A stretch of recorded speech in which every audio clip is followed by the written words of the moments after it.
ಆದರೆ ನಿನ್ನೆ ನಡೆದಂಥ ಚರ್ಚೆಯ ಸಂದರ್ಭದಲ್ಲಿ ನಾವು ಬಾವಿಯಲ್ಲಿ ಇಳಿದಿದ್ದೀವಿ, ನಾವು ಘೋಷಣೆಗೆ ಹೋಗ್ತೀವಿ, ನಾವು ವಿರೋಧವನ್ನು ವ್ಯಕ್ತಪಡಿಸ್ತೀವಿ, ಮುಖ್ಯಮಂತ್ರಿಗಳಿಗೂ ಬೈತೀವಿ, ಎಲ್ಲರೂ ಅಂತೀವಿ, ಅದು ನಮ್ಮ ಕರ್ತವ್ಯ.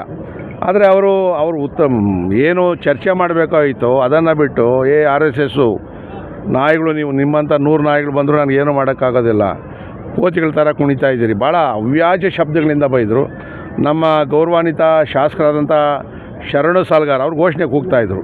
ಅವ್ರಿಗೆ ನೀನು ಹೆಂಡ್ತಿ ತಹಸೀಲ್ದಾರ್ ಆಗವಳೆ, ದುಡ್ಡೆಲ್ಲ ಲೂಟಿ ಹೊಡಿತಾ ಇದ್ದಿ ಅಂತಕ್ಕಂಥ ಏನೂ ಆಧಾರ ಇಲ್ಲದೆ ಅಪಾದನೆಯನ್ನು ಮಾಡಿರ್ತಕ್ಕಂಥದ್ದು. ಇವೆಲ್ಲ ಕೂಡ ನೋಡಿದ್ರೆ ಎಲ್ಲ ಮಾನಸಿಕವಾದಂಥ ಸ್ಥೀಮಿತವನ್ನು ಶಿವಲಿಂಗೇಗೌಡರು ಕಳ್ಕೊಂಡಿದ್ರು ಅಂತ ಅನ್ನಿಸ್ತದೆ ನಮಗೆ. ಯಾಕಂದರೆ ನಾವು ಬಾವಿಯಲ್ಲಿದ್ದರಿಂದ ಆ ಸಂದರ್ಭದಲ್ಲಿ ಅವ್ರು ಏನು ಬೈದರೂ ನಮಗೂ ಗೊತ್ತಾಗಲಿಲ್ಲ. ಹೊರಗಡೆ ಹೋಗಿ ಮಾಧ್ಯಮಗಳಲ್ಲಿ ನೋಡಿದ್ಮೇಲೆ ಗೊತ್ತಾಗಿರ್ತಕ್ಕಂಥದ್ದು. ಅದಾದಮೇಲೆ ಮಧ್ಯಾಹ್ನ ಮೇಲೆ ನಾವು ಕೂಡ ಸಾಕಷ್ಟು ಗಲಾಟೆಗಳನ್ನು ಕೂಡ ನಾವು ಮಾಡಿದ್ದೀವಿ. ಸೊ ಅವ್ರಿಗೇನು ಅಂದರೆ ಮಂತ್ರಿ ಆಗ್ಬೇಕು ಅರ್ಜೆಂಟು, RSSನ ಬೈದರೆ ಮಂತ್ರಿ ಮಾಡ್ತಾರೆ ಅಂತೇಳಿ ಅವ್ರ ತಲೆಯಲ್ಲೈತೆ.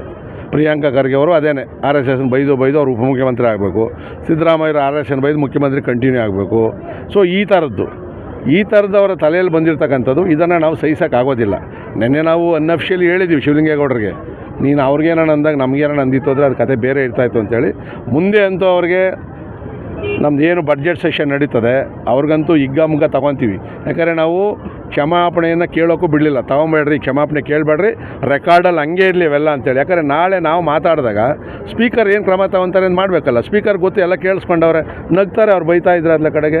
ಸ್ಪೀಕರು ಕೂಡ ಒಂದು ಸೈಡು ಇವತ್ತು ಮಾತಾಡಿರ್ತಕ್ಕಂಥದ್ದು ಅಷ್ಟೊಂದು ಸಮಂಜಸ ಅನಿಸ್ಲಿಲ್ಲ. ಅವರಿಬ್ಬರನ್ನೂ ನೋಡ್ಕೊಬೇಕು, ಅವರು ಇಬ್ಬರು ಕೂಡ ಬ್ಯಾಲೆನ್ಸ್ ಮಾಡಬೇಕಾಗ್ತದೆ. ಅದನ್ನು ಕೆಲಸ ಮಾಡಲಿಲ್ಲ. ಶಿವಲಿಂಗೇಗೌಡರಿಗೆ ನಿನ್ನೆಯಿಂದ ಸೋಷಿಯಲ್ ಮೀಡಿಯಾದಲ್ಲಿ ತಾವು ನೋಡಿದ್ದೀರಿ ಎಷ್ಟು ಚೆನ್ನಾಗಿ ಸಂಸ್ಕೃತದಲ್ಲಿ ಜನಗಳು ಅವರಿಗೆ ಚೀಮಾರಿಯನ್ನು ಹಾಕ್ತಾಯಿದ್ದಾರೆ ಅಂತೇಳಿ. ಇದೆಲ್ಲ ಅವ್ರಿಗೆ ಬೇಕಾಗಿರಲಿಲ್ಲ ಅವರು. ಮತ್ತು ಇವತ್ತು ಅವ್ರ ಕ್ಷೇತ್ರದಲ್ಲೂ ಕೂಡ ಪ್ರತಿಭಟನೆಗಳು ಚೀಮಾರಿ ಆಗ್ತಕ್ಕಂಥ ಕೆಲಸವನ್ನು ಮಾಡ್ತಾಯಿದ್ದಾರೆ.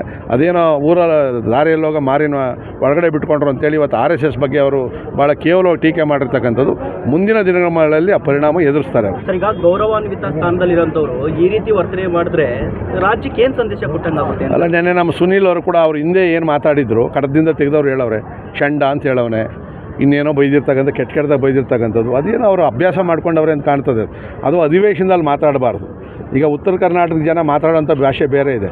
ಯಾರಾದರೂ ಹೊರಗಡೆ ಮಾತಾಡ್ತಾರಾ? ಅದು ಅವ್ರ ಹಳ್ಳಿಗಳಲ್ಲಿ ಮಾತಾಡ್ಕೊತಾರೆ. ಸೊ ಇದು ಖಂಡಿತವಾಗೂ ಸರಿ ಇಲ್ಲ.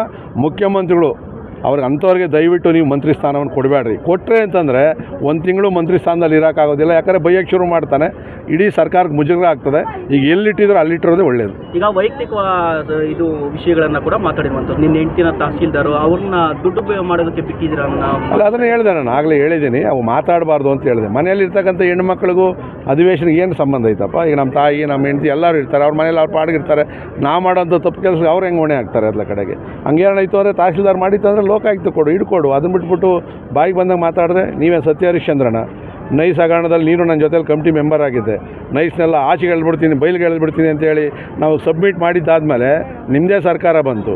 ಇವತ್ತವರೆಗೂ ಸಬ್ಮಿಟ್ ಮಾಡಿಲ್ಲ ನೀನು, ಎಲ್ಲೋಗ್ಬಿಡ್ತು ಅದು. ಇದೆಲ್ಲ ಕೂಡ ಇವತ್ತವರೆಗೂ ನಾನು ನೈಸ್ ವಿರುದ್ಧ ಹೋರಾಟ ಮಾಡ್ತಾನೆ ಇದ್ದೀನಿ ನಾನು.